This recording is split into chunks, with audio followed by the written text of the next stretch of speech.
ጤና ይስጥልን ክቡራን ተመልካቾቻችን ከሐረሪ ቲቪ የሰዓቱን የአማርኛ ቋንቋ ዜናዎች ይዘን ቀርበናል። ዜናዎቹን እየመራው ነው ያያንቱ አመዳብራችሁ ቆይታ ማድረግ ይሆናል። በቅድሚያም ክልላዊ ዜናዎች ዓለም አቀፍ የሐረሪዎች ባህልና ስፖርት ፌስቲቫል በርካታ ሐረሪዎች በሚገኙባት በአሜሪካዋ ሜምፊስ ከተማ በተለያዩ ዝግጅቶች ተከበረ።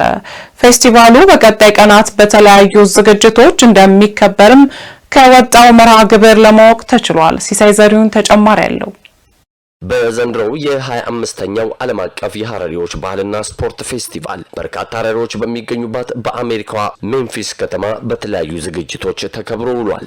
ዓለም አቀፍ የሐረሪዎች ቀን መከበሩ ባህል፣ ታሪክ፣ ቋንቋና ቅርሶችን በሚገባ በማወቅ ለቀጣይ ትውልድ ለማስተላለፍ ምቹ ሁኔታን የሚፈጥር መሆኑ ተገልጿል። በውጭ ሀገራት የሚኖሩ የክልሉ ተወላጅና ዲያስፖራዎችም ከሀገራቸው ጋር ያላቸውን ትስስርና ተሳትፎም ይበልጥ የሚያጎለብቱበት እንዲሁም በኢንቨስትመንትና በማህበራዊ ዘርፎች በንቃት የሚሳተፉበትን እድል የሚፈጥር ነው። በአሜሪካዋ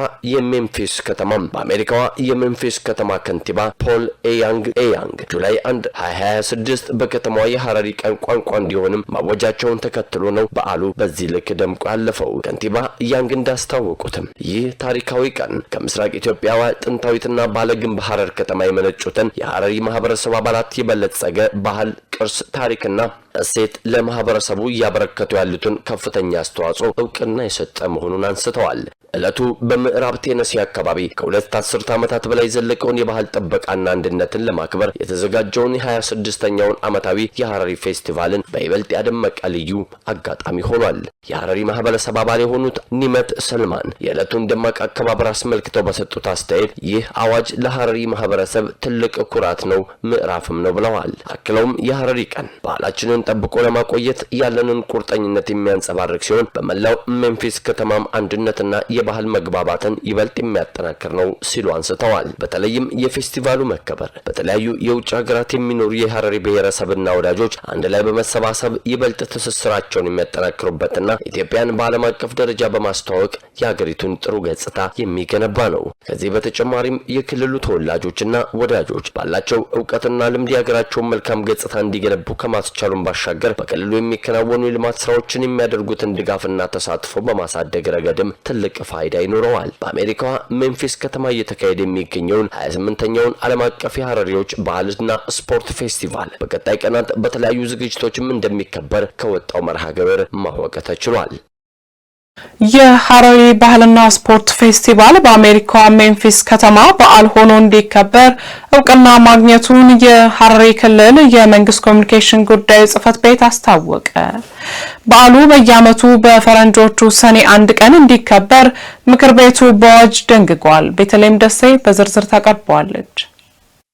የሐረሪ ባህል ስፖርት ፌስቲቫል በአሜሪካዋ ሜምፊስ ከተማ በዓል ሆኖ እንዲከበር እውቅና ማግኘቱን የሐረሪ ክልል የመንግስት ኮሚኒኬሽን ጉዳዮች ጽሕፈት ቤት አስታውቋል። የጽሕፈት ቤቱ ኃላፊ አቶ ሄኖክ ሙሉነህ ለጋዜጣ ፕላስ እንደገለጹት እውቅናው በሜምፊስና በሐረር ከተማ መካከል የሁለትዮሽ ግንኙነት ለማጠናከር ምቹ ሁኔታን ይፈጥራል። በዓሉ በየዓመቱ በፈረንጆቹ ሰኔ 1 ቀን እንዲከበር ምክር ቤቱ በአዋጅ ደንግጓል። የሐረሪ ባህልና የስፖርት ፌስቲቫል ኢትዮጵያን ጨምሮ በተለያዩ የዓለም ሀገራት ላለፉት 28 ዓመታትም ተከብሯል ያሉት አቶ ሄኖክ ዘንድሮ 28ኛው የሐረሪ የባህልና የስፖርት ፌስቲቫል በሜምፊስ ከተማ እየተከበረ ነው ብለዋል። የሐረሪ ባህልና ስፖርት ፌስቲቫል በአሜሪካዋ በሜምፊስ ከተማ አስተዳደር ምክር ቤት በአዋጅ እውቅና ማግኘቱን ጠቅሰው በውጭ ዓለም የሚኖሩ የሐረሪ ተወላጆች ባህላቸው፣ ታሪካቸው፣ ቋንቋቸውና ቅርሶቻቸው ለቀጣይ ትውልድ ለማስተላለፍ ምቹ ሁኔታ የሚፈጥር መሆኑን ተናግረዋል። እውቅናው ጥንታዊና ባህልን ጠብቆ ለማቆየትና ለቀጣዩ ትውልድ ለማስተላለፍ ትልቅ መነሳሳት የሚፈጥር መሆኑን በመግለጽ ሜምፊስ ከተማ ለባህል ብዝሃነት በህዝቦች መካከል የእርስ በርስ ትውውቅና ትስስር እንዲጠናከር ያላትን ቁርጠኝነት የሚያሳይ መሆኑን አስረድተዋል። በውጭ ሀገራት የሚኖሩ የሐረሪ ተወላጆች ከሀገራቸው ጋር ያላቸውን ትስስር የበለጠ የሚያጎለብቱበት መሆኑን የገለጹት ኃላፊው ዲያስፖራው በኢንቨስትመንትና በማህበራዊ ዘርፎች የሚሳተፉበትን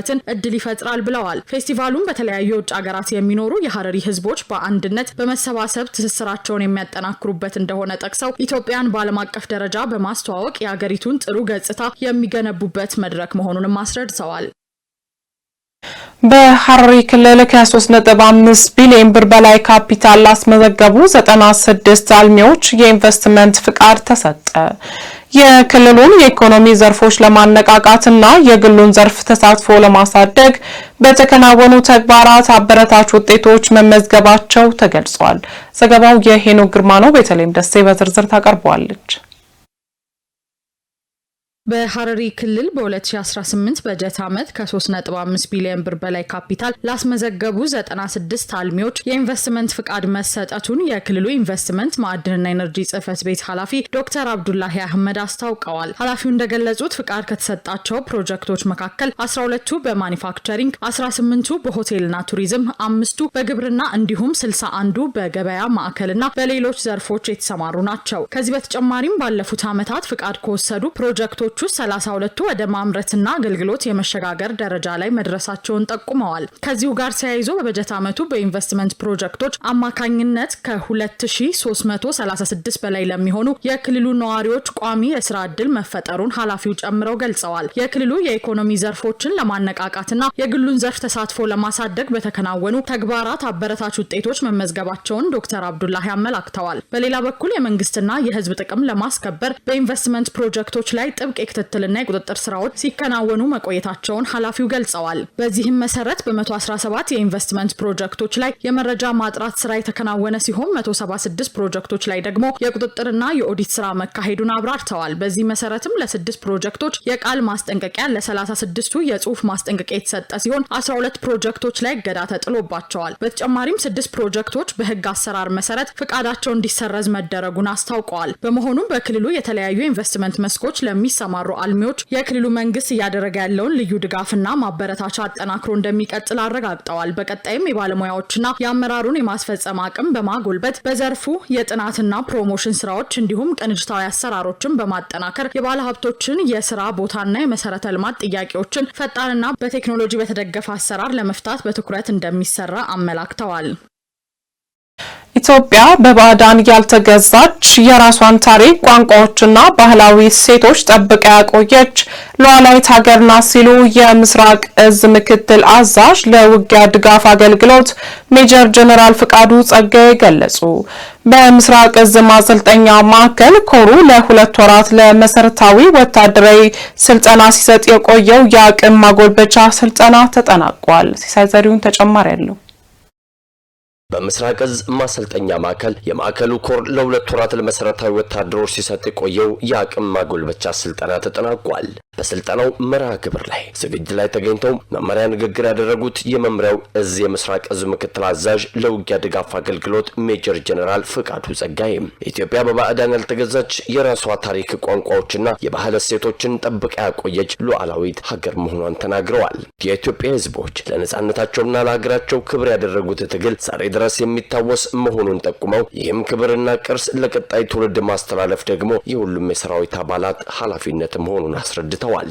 የምስራቅ እዝ ከ1969 ዓ.ም ጀምሮ በተለያዩ ዘመናት ለሀገር ህልውና ለሉዓላዊነትና ለህዝብ ሰላም ሲል በከፈለው ከፍተኛ መስዋዕትነት የተከበረ የገድል ታሪክ ያለው እዝ መሆኑን ያነሱት ሜጀር ጀነራል ፍቃዱ ጸጋዬ የእዙ አባላት በተሰጧቸው ግዳጆች ሁሉ በጀግንነትና በቁርጠኝነት በከፍተኛ ወታደራዊ ዲሲፕሊንን በመወጣት የህዝቡን አመኔታና ክብር እንዳተረፈ አስታውሰዋል። የእዛችን የሰራዊት አባላት ይላሉ በመንግስትና ህዝብ የሰጣቸውን ትልቅ አደራዊ ግዳጅ በደል እየፈጸሙ እንደሚገኙ ያነሱት ጀነራል መኮንኑ የኮሩ ተመራቂ ወታደሮች ይህንን ድል ማስቀጠል አለባቸውም ሲሉ ተናግረዋል። ሜጀር ጀነራል ፍቃዱ አክለውም ይህንን ክብር፣ ታሪክና ኃላፊነት ለማስቀጠል የኮሩ ወታደሮች በስልጠናው ያገኙትን ዕውቀትና ክህሎት፣ ወታደራዊም ዲሲፕሊን በተግባር በማዋል ለማንኛውም ግዳጅ ዝግጁ መሆን አለባቸው ሲሉም አሳስበዋል።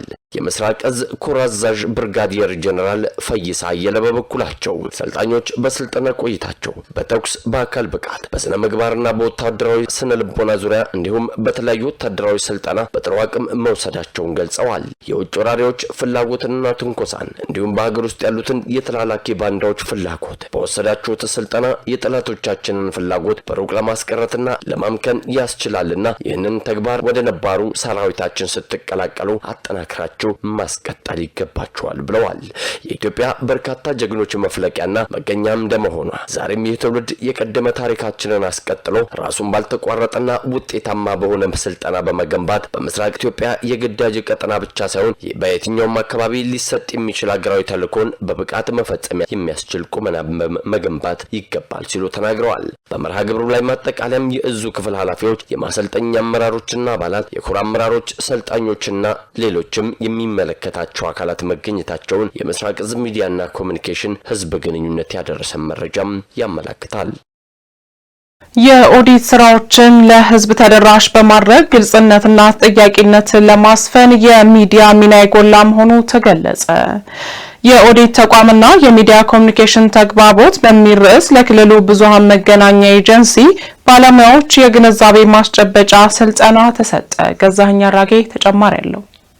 የኦዲት ተቋማትና የሚዲያ ኮሙኒኬሽን ተግባቦት በሚል ርዕስ ለሐረሪ ክልል ብዙሃን መገናኛ ኤጀንሲ ባለሙያዎች የግንዛቤ ማስጨበጫ ስልጠና ተሰጥቷል። በስልጠናው መድረክ ላይ የመክፈቻ ንግግር ያደረጉት የክልሉ ዋና ኦዲተር መስሪያ ቤት ምክትል ኃላፊ አቶ አብዱል ሐኪም አብዲ እንደገለጹት ስልጠናው በዋናነት ለሚዲያ ባለሙያዎች ስለ ኦዲት ምንነት ግንዛቤ ለመፍጠርና የኦዲት ሪፖርቶችን ለህዝብ ተደራሽ የማድረግ አቅማቸውንም ለማሳደግ ያለመ ነው። የኦዲት ዋና ዓላማ በህዝብ ሀብት አጠቃቀም ላይ ግልጽነትና ጥያቄነትን ማስፈን መሆኑን የጠቀሱት ምክትል ኃላፊው ይህንን ስራ ግን ለህዝብ ይፋ ሳይደረግና ተደራሽ ሳይሆን ግልጽነት ማምጣት እንደማይቻል አስገንዝበዋል። የኦዲትን የስራ ውጤት ለህዝብ በማድረስ ረገድም ደግሞ ግንባር ቀደምና ትልቁ ሚና የሚጫወቱት የሚዲያ አካላት መሆናቸውን አንስቷል። አቶ አብዱላኪ ማከለም የኦዲት መረጃዎች ተጠያቂነትን የሚያስከትሉና ጥልቅ ሙያዊ ይዘት ያላቸው በመሆናቸው እንደማንኛውም ተራ መረጃዎች በቀላሉ የሚታዩ አይደሉም ብለዋል። በመሆኑም ጋዜጠኞች የኦዲት ውጤቶችን ለህዝብ ሲደርሱ በእውቀትና በጥንቃቄ ላይ በተመሰረተ መልኩ በትኩረት ሊሰሩ እንደሚገባ አሳስበዋል። በስልጠናው መድረክ ላይ የኦዲት ተቋማት አመሰራረትና ያጋጠሙ ተግዳሮቶችና ለሀገር ያበረከተው ከፍተኛ አስተዋጽኦ በስፋት ቀርቦ ውይይት የተደረገበት ሲሆን የሚዲያ ባለሙያዎችም የኦዲት ስራዎችን ተደራሽ ለማድረግ ዝግጁ መሆናቸውን ገልጸዋል። በአረንጓዴ አሻራ መርሃ ግብር የሚተከሉ የፍራፍሬ ችግኞች የምግብ ሉዓላዊነትን ለማረጋገጥ ከፍተኛ ሚና እየተጫወቱ እንደሚገኝ ተገለጸ። በሐረሪ ክልል በድሬ ጠያራ ወረዳ ራስን በምግብ ከመቻል ጎን ለጎን በተጨማሪ ገቢ ለማስገኘት የሚያስችሉ ሰፊ የችግኝ ተከላና የእንክብካቤ ስራዎች እየተከናወኑ እንደሚገኝ ተመላክቷል። ገዛኸኝ አራጌ ተጨማሪ ያለው። የአረንጓዴ አሻራ መርሃ ግብር የአየር ንብረት ለውጥን ከመከላከል ጎን ለጎን ለሰው ልጅ ምግብና ለገበያ የሚውሉ የፍራፍሬ ምርቶችን በማልማት ድርብ ጠቀሜታ ላይ ያተኮረ ነው። በሐረሪ ክልልም ይህን መሰረት በማድረግ በድሬ ጠያራ ወረዳ ለምግብነት የሚውሉ የፍራፍሬ ምርቶችና ለእንስሳት መኖ የሚሆኑ በመትከል ወደ ተግባር ተገብቷል። የድሬ ጠያራ ወረዳ ዋና አስተዳዳሪ አቶ ሸምሰዲን አብዱላሂ እንደገለጹት የመጣውን የአየር ንብረት ለውጥ መቆጣጠሪያ ስትራቴጂ ወደ ስራ ለመተርጎም በወረዳው 70% ለምግብነት የሚውሉ የፍራፍሬ ምርቶችንና 30% ለእንስሳት መኖ የሚሆኑ የሚለውን መመሪያ ተግባራዊ እየተደረገ መሆኑን ገልጸዋል። በዚህ መሰረት የአቮካዶ ችግኞችን በሰፊው በመትከል ራስን በምግብ ከመቻል ባለፈ በህፃናት ላይ የሚከሰተውን የመቀንጨርና የምግብ እጥረት ችግር ለማስወገድ ከፍተኛ አስተዋጽኦ እያበረከተ ይገኛል ብለዋል። የወረዳው የግብርናና ተፈጥሮ ሀብት ጽሕፈት ቤት ኃላፊ አቶ ረመዳን አልይ በበኩላቸው የአረንጓዴ አሻራ ተክል የግብርናውን ዘርፍ መሰረት መሆኑን ገልጸዋል። በወረዳው በአርሶ አደሮቹ ማሳ ላይ የተተከሉት የአቮካዶ ችግኞች በአሁኑ ወቅት በጥሩ የእድገት ደረጃ ላይ እንደሚገኙና ይህንንም መልካም ተሞክሮ ወደ ሌሎች አካባቢዎች ለማስፋፋት ሰፊ ስራ እየተከናወነ መሆኑን አስረድተዋል። በመርሃ ግብሩ የተሰማሩ አርሶ አደሮች በሰጡት አስተያየት አቮካዶ ማሳቸው ውስጥ ከሌሎች ሰብሎች ጋር ተስማምቶ የሚበቅል በሌሎች ምርቶች ላይ ምንም አይነት ተጽዕኖ የማያመጣና በቀላል እንክብካቤ የሚለምድ በመሆኑ ምርቱን ይበልጥ ለማስፋፋት ተነሳሽነት እንዳላቸው ተናግረዋል። በመጨረሻም የተጀመረውን የአቮካዶ ልማት ኢኒሼቲቭ ይበልጥ በማጠናከር የህብረተሰቡን የሀብት ምንጭ ለማስፋትና የቤተሰብ ብልጽግናን ለማረጋገጥ በትኩረት እንደሚሰራ ተገልጿል።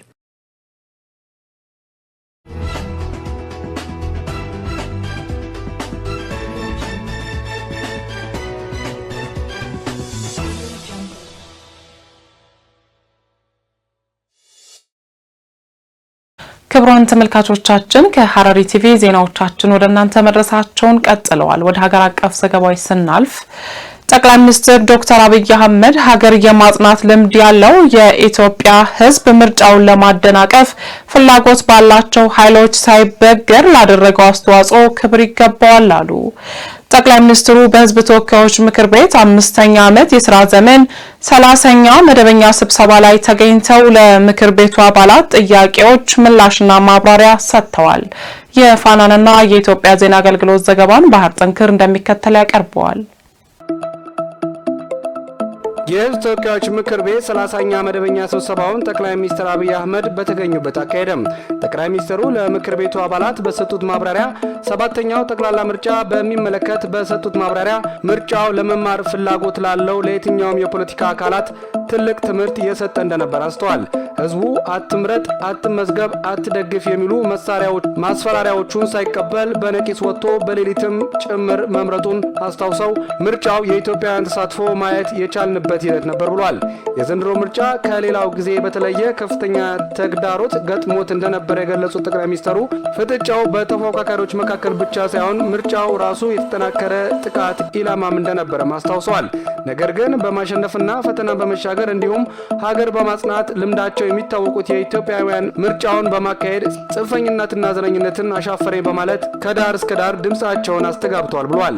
በአፍሪካና በዓለም የዲሞክራሲ ታሪክ ከዚህ ቀደም መተግበሩን በሚያጠራጥር ሁኔታ ብልጽግና ፓርቲ በ85 በመቶ መቀመጫ በመወዳደር የተቀረውን ለተፎካካሪ ፓርቲዎች በመተው ታላቅ የዲሞክራሲ ተቃራኒነትን ያሳየበት ምርጫ ነበር ነው ያሉት።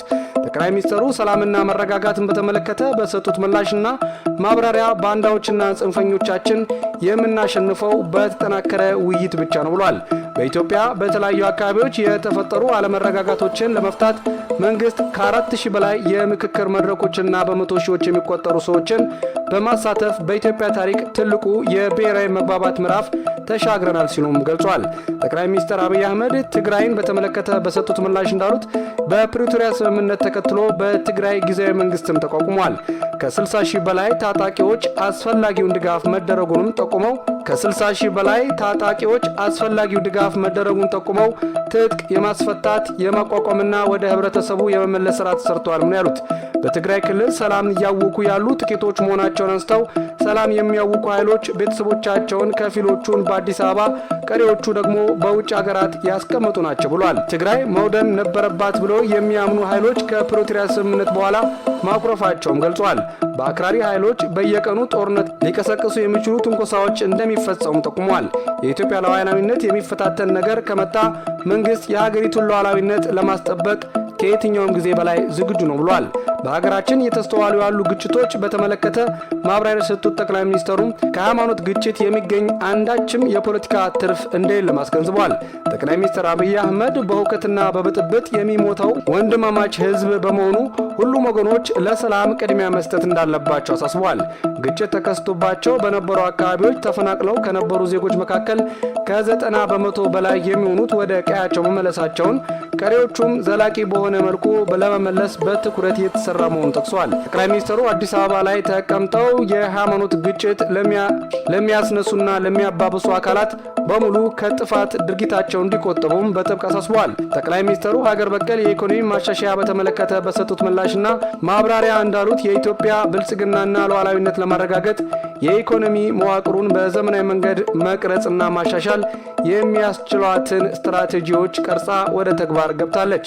ግብርናና ቴክኖሎጂ በማዘመን ቱሪዝምን በማስፋፋት የምግብ ዋስትናን ማረጋገጥና የውጭ ምንዛሬ ማሳደግ ቀዳሚ ተግባር ያደረገው የሀገር በቀል ኢኮኖሚ ማሻሻያ የዋጋ ንረትን መቆጣጠርና የግል ዘርፉን በማበረታታት መዋቅራዊ ለውጥ ማምጣት ችሏል ብሏል። ይህ የኢኮኖሚ ለውጥም የዓለም አቀፍ ጫናዎችን የመቋቋም እንቅፋቶችን ወደ ዕድል የመቀየርና የራስን ብሔራዊ ጥቅም ማስከበር መርሆች በተግባር እያሳየ ይገኛል ሲሉ ጠቅላይ ሚኒስትር አብይ አህመድ ገልጸዋል።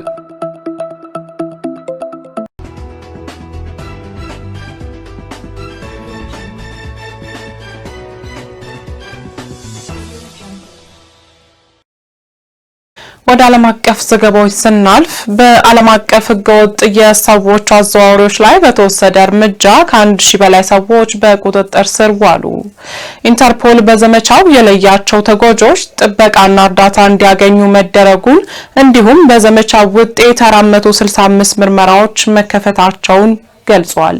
ዘገባው ቢቢሲ ነው። ተጨማሪ ያለን 59 ሀገራትን በተሻገረ ህገወጥ የሰዎች ዝውውር መረቦች ላይ በተወሰደ እርምጃ ከ1000 በላይ ሰዎች በቁጥጥር ስር ዋሉ። በዓለም አቀፍ የፖሊስ ተቋም ኢንተርፖል አስተባባሪነት የተካሄደው ተልዕኮ ለወሲባዊ ብዝበዛ፣ ለግዳጅ ስራና ወንጀል እንዲሁም ለግዳጅ ልመና ሰዎችን ማዘዋወር ላይ ያተኮረ ነው። በካምቦዲያ በበይነ መረብ ለማጭበርበር ሰዎችን የሚያዘዋውር መረብና በማህበራዊ ገጾች እድሜያቸው ያልደረሱ ሴቶች በአውሮፓ ሴተኛ አዳሪ እንዲሆኑ የሚመለምሉ ቡድኖች በተልዕኮ መበተናቸውን የኢንተርፖል ባለስልጣናት አስታውቀዋል። በአጠቃላይ 2007 ተጎጂዎችና ተጎጂ ሊሆኑ የሚችሉ ሰዎች የተለዩ ሲሆን አብዛኞቹም ሴቶች መሆናቸውን ገልጸዋል። በቁጥጥር ስር ከዋሉት ተጠርጣሪዎች ውስጥ 334ቱ ህገወጥ የሰው አዘዋዋሪዎች ሲሆኑ 690ዎቹ ደግሞ በተያያዘ ወንጀል በቁጥጥር ስር እንደዋሉ ተገልጿል። ከአውሮፓ የህግ አስከባሪዎች ኤጀንሲ ኤርፖል እና የአውሮፓ የድንበር ቁጥጥር ፍሮንቴክስ ጋር ተልዕኮውን ያስተባበረው ኢንተርፖል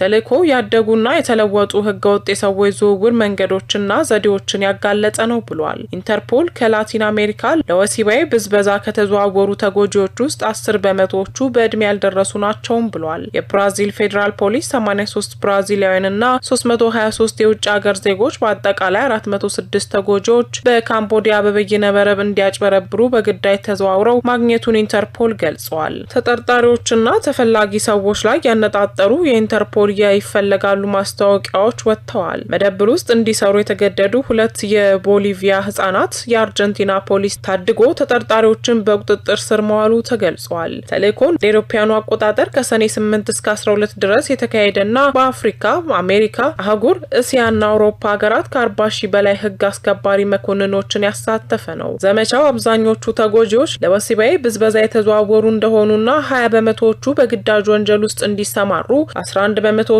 የግዳጅ ስራ እንዲሁም 2 በመቶዎቹ ወደ ግዳጅ ልመና እንዲገቡ መደረጉን አግኝቷል። ኢንተርፖል በዘመቻ የለያቸው ተጎጂዎች ጥበቃና እርዳታ እንዲያገኙ መደረጉን እንዲሁም በዘመቻው ውስጥ 465 ምርመራዎች መከፈታቸውን ገልጿል። ተጨማሪ 201 ተጠርጣሪዎች በተልዕኮ መለየታቸውን ተነግሯል። ዩናይትድ ኪንግደም፣ አሜሪካ፣ ፈረንሳይ፣ ጀርመን፣ ስፔን፣ ናይጄሪያ፣ ታይላንድ እና ቪየትናምን ጨምሮ በርካታ ሀገራት በዘመቻው ተሳትፈዋል። የኢንተርፖል ጸሐፊ ብላርሲ ኡርኪዛ ህገወጥ የሰዎች ዝውውር ከተደራጁ ወንጀሎች ውስጥ በየዓመቱ ቢሊዮን ዶላሮችን በማመንጨት በጣም ትርፋማና ሰፊ መሆኑን ቀጥሏል ብለዋል። ወንጀሎቹ ለተጎጂዎቹ ከባድና ዘላቂ ጉዳት ማድረሳቸውን ያከሉት ጸሐፊው ተልዕኮ ሀገራት የወንጀል መረቦችን ለመበጣጠስና ትብብራቸውን ሲያጠናክሩ ምን ሊያሳኩ እንደሚችሉ ማሳያ እንደሆነ ገልጸዋል።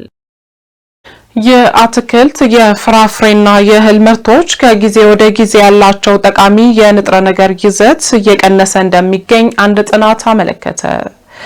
በዘመናችን ያሉ አትክልትና ፍራፍሬዎች ምርቶች ከዛሬ 70 ዓመታት በፊት ከነበራቸው ንጥረ ነገር ይዘት መቀነሱን በርካታ ሳይንሳዊ መረጃዎች መገኘታቸው ተነግሯል። ባህር ጠንክር ተጨማሪ ያለው በዘመናችን ያሉ በርካታ የአትክልትና ፍራፍሬ ምርቶች ከቀድሞ የአባቶቻችን ዘመን አንጻር የነበራቸው ለጤና ጠቃሚ የንጥረ ነገር ይዘታቸው እየቀነሰ መምጣቱን አንድ ጥናት አመለከተም። ጥናቱን ይፋ ያደረገው ናሽናል ጂኦግራፊ ሲሆን ናሽናል ጂኦግራፊ በዘገባው እንዳመለከተው በዘመናዊ ቴክኖሎጂ የታገዘ ግብርና ዘርፍ የሚመረቱ ብዙ ፍራፍሬዎችና አትክልቶች ከበርካታ ዓመታት በፊት ከነበሩበት ጋር ሲነጻጸር የተወሰነ ቪታሚንና የማዕድናት ይዘት መጠናቸው መቀነሱን የተለያዩ ሳይንሳዊ ጥናቶች ማመላከታቸው አስታውቋል። የግብርና ምርቶች የዛሬ 70 ዓመት ከነበራቸው የንጥረ ነገር ይዘታቸው እየቀነሰ ለመገኘቱ አሳማኝ ሳይንሳዊ ጥናቶች ያሉ ቢሆንም ለጉዳዩ የተሰጠው ትኩረት ዝቅተኛ መሆኑ ተገቢ አይደለም የሚለው ጥናቱ ቀጣይ ትውልድ በእነዚህ ፍራፍሬዎች የሚያገኘው ጥቅም በመቀነሱ ሊደርስበት የሚችለው የጤና ጉዳት ከወዲሁ ሊታሰብ ይገባል ተብሏል። በዋሽንግተን ዩኒቨርሲቲ የጂኦሞርፎሎጂ ፕሮፌሰር ዴቪድ ሞንቲሞሪ የምንመገበው ምግብ አይነት በሽታ ቀድሞ ለመከላከል የሚለው መርህ አሁን ችላ ተብሏል። በአትክልትና ፍራፍሬ እንዲሁም በእህል ግብርና ምርቶች የዛሬ 70 ዓመት በፊት አባቶቻችን ሲያገኙት የነበረው ጠቃሚ ንጥረ ነገር አሁን እኛ በበቂ ሁኔታ እያገኘ ነው እንዳልሆነ ከበቂ በላይ መረጃዎች አሉ ብሏል። ለዚህ ችግርም ቀዳሚ ምክንያቶች መካከል በዋናነት ሊጠቀስ የሚችለው ምክንያት በዘመናዊ ግብርና ዘርፍ ምርታማነትን ለማሳደግ ሲባል የሚውለው የአፈር ማዳበሪያ መጠቀምና ዘመናዊ የእርሻ ዘዴዎች መስፋፋታቸው ተፈጥሯዊ የአፈር ለምነት በመቀነሱ ፍራፍሬና አትክልቶች አትክልቶች ጠቃሚ ይዘታቸው የዛኑ ያህል እየቀነሰ ይገኛል ብሏል ናሽናል ጂኦግራፊ ባስነበበው ዘገባ። ከነዚህ ምክንያቶች በተጨማሪም የአየር ንብረት ለውጥ ሳቢያ የካርቦን ዳይኦክሳይድ መጠን መጨመር እንደ ምክንያትነትም ተጠቅሷል። የዘርፉ ተመራማሪዎች የካርቦን ዳይኦክሳይድ መጠን መጨመር በአንዳንድ ሰብሎች ውስጥ የብረት የዚንክና የፕሮቲን መጠን ሊቀንስ እንደሚችል ይገልጻሉ። ይህ ማለት ግን አሁን ያሉ ፍራፍሬዎችና አትክልቶች መመገብ ለጤና ምንም ጥቅም የላቸው ማለት አይደለም። አትክልትና ፍራፍሬዎች ለሰውነት አስፈላጊ የሆኑ ቪታሚኖችን፣ ማዕድናትን፣ ፋይበርና አንቲኦክሲዳንቶችን የሚገኝባቸው በጣም ጠቃሚ ምግቦች መሆናቸው በደንብ ከግንዛቤ ውስጥ ሊካተት ይገባል። የጥናቱ ተሳታፊዎችና የጤና ባለሙያዎች የሰው ልጅ በየቀኑ የተለያዩ ፍራፍሬዎችና አትክልቶች በበቂ ሁኔታ መመገቡን እንዲቀጥል በዚሁ አጋጣሚ ማሳስበዋል። ክቡራን ተመልካቾቻችን ከሐረሪ ቲቪ ለሰዓቱ የነበሩን የአማርኛ ቋንቋ ዜናዎቻችን እየተከታተላችሁትን ይመስል ነበር። ከቀሪ የሐረሪ ቲቪ መሰናዶዎች ጋር መልካም ቆይታ